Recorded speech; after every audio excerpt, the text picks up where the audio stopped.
and I think we should remain in the EU, mainly because I think we live in quite a dangerous time at the moment. There's a big threat of terrorism, and I think safety in numbers, we need the protection from the EU, just as we're expected to help protect them. That's what we need, and I just think we shouldn't be taking risks at dangerous times like this.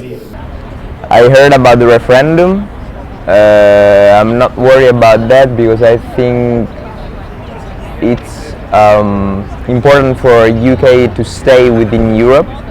Otherwise, all the economical system will collapse here in UK. The referendum is not going to stop the European people access UK. I think it's a little bit more different. I don't think even if the referendum will pass, I think I'll be able to stay here anyway.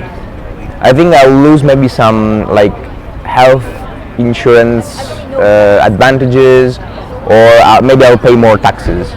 But I think I'll be here with no problem. I am in the Vote Leave camp. I think the issues around immigration, security, investment, things like that, I think the UK would be better off out of the EU. Well, personally, I think the UK should definitely stay in the EU. I might be a bit selfish about this because I am a German who wants to stay here in the UK.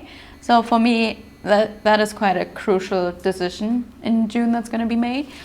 But in general, I just feel like the EU gives you so much advantages. A lot of things here in Newcastle alone have been financed by the EU.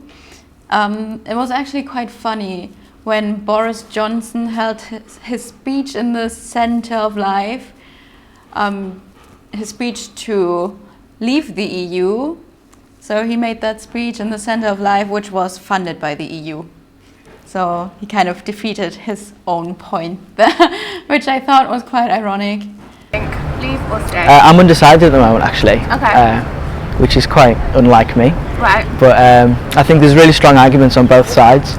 With the Leave campaign, I think their strongest argument is with the lack of democracy in the EU and the accountability issues that kind of throws up, and I think they should focus on that. The Remain campaign, I think, have the economic argument quite well, because obviously with the risks that we might throw up leaving and the uncertainty, I think that's going to really play on the electorate's mind, especially looking around jobs and linking that to students as well. Obviously we're going to be looking for jobs inside the next 3 or 4 years if you're a first year, and the government's saying 10 years of uncertainty. I don't think it's going to be that long, but that certainly puts students in that time zone of when we'll be looking for jobs. I want to stay in the EU. Can you tell us why? There's lots of reasons. I mean, the main 3 things that are being argued about, I think, are sort of the economy, migrants, and jobs, basically. I prefer them to stay because it will be easier for me to come here and stay here and work here. From an outsider's perspective, considering that I believe myself as being Irish, I think the EU would be. No, I think that Britain would actually be better off outside of the EU. I think that it wouldn't affect our trading